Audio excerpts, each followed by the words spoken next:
Dear students, welcome to the classes of Ray Academy.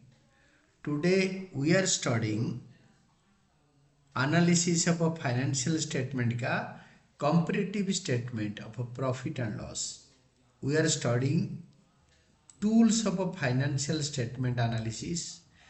इसका दो type का tool होता है, comparative statement and common size statement. इस चैप्टर का लर्निंग ऑब्जेक्टिव है tools for analysis of financial statements में दो कॉन्सेप्ट होता है, कंपैरेटिव स्टेटमेंट और common size statement.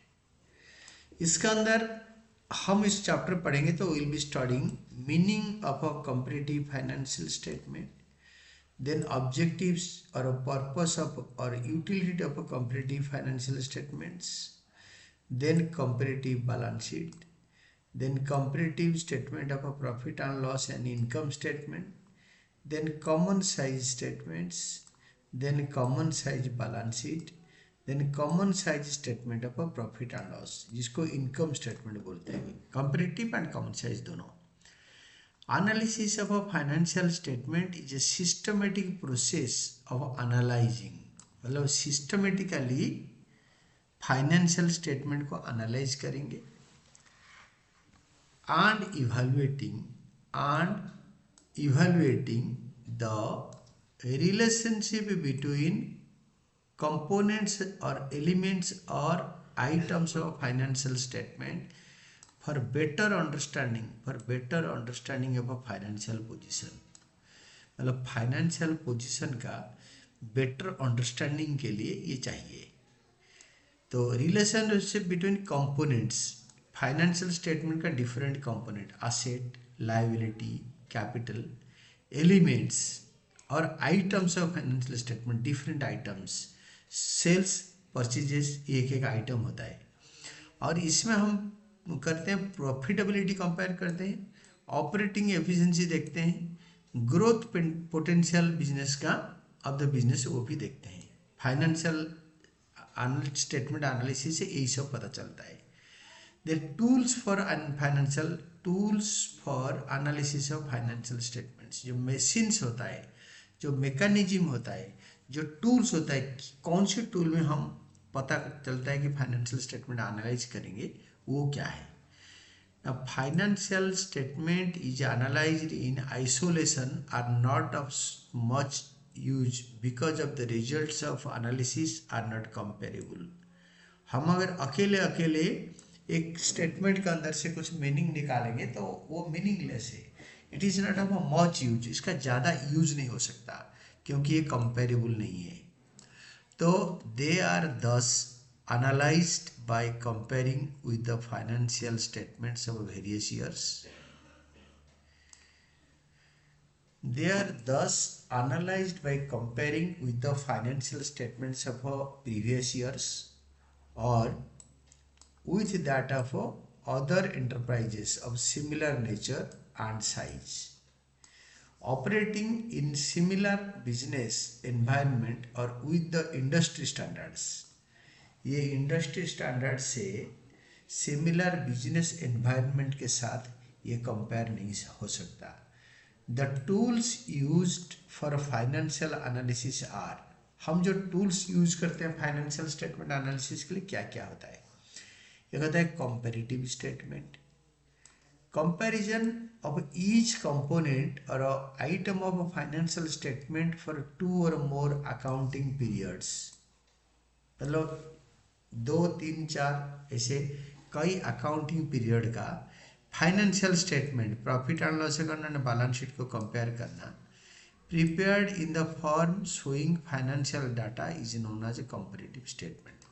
Financial data 2 साल का प्रॉफिट एंड लॉस अकाउंट, 2 साल का बैलेंस शीट, ये इसको कंपेयर करने में, या 3 साल का फाइनेंशियल स्टेटमेंट या statement of profit and loss या बैलेंस शीट कंपेयर करने को बोलते हैं comparative statement.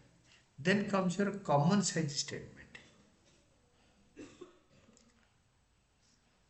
Common size statement होता है, कॉमन साइज स्टेटमेंट्स और common size financial statement are statements in which individual components or elements or items of a financial statement of a 2 or more years are placed, मतलब 2 या 3 साल या 4 साल या more than 2 years को इकट्ठे place करते हैं and then converted into percentages taking a common base. एक कॉमन बेस सेल्स को बेस ले लिया, उसके साथ कंपेयर करा कंपेरेटिव इनकम स्टेटमेंट में, या एसेट साइड का टोटल को बेस ले लिया, उसके साथ कन्वर्ट करके कंपेयर करा। ये कॉमन साइज स्टेटमेंट में ये होता है, कॉमन बेस लेके करते हैं। Then third type of tool is ratio analysis. ये एक टूल है। Ratio analysis is an arithmetical expression of a relationship between two related and independent items.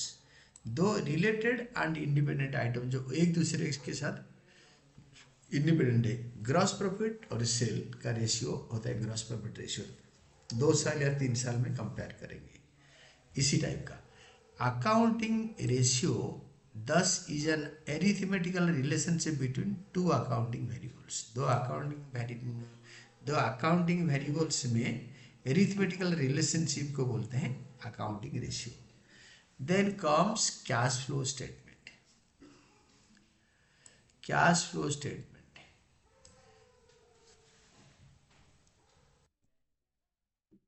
तो cash flow statement is a statement showing cash flow, showing flow of cash equivalents during an accounting period classified or shown under appropriate heads।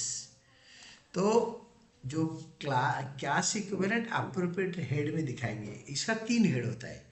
Cash flow और used in investing activities, cash flow from और used in financing activities, cash flow from और used in financing activities, investing, financing, operating. तो cash flow statement issued by the Institute of Chartered Accountants of India. It is prepared as per accounting standard AS3 revised। Cash flow statement issued by the Institute of Chartered Accountants of India. ये जो cash flow statement हमारा बनता है, जो chartered accountant institute ने जो format बनाया है, जो अकाउंटिंग स्टैंडर्ड AS3 रिवाइज्ड बनाया है, उसी के हिसाब से हम बनाएंगे।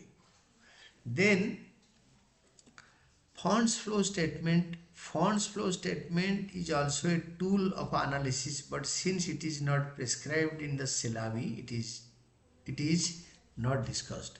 सिलेबस के अंदर हमारा फंड फ्लो स्टेटमेंट है नहीं। आप लोग जब हायर स्टडीज में जाओगे आप इसके बारे में पढ़ोगे। Then this was all about the answers on tools for analysis of financial statements। We today studied about this main concept that is called tools for analysis of a financial statement। Tools for analysis of a financial statements। This is all about your answer।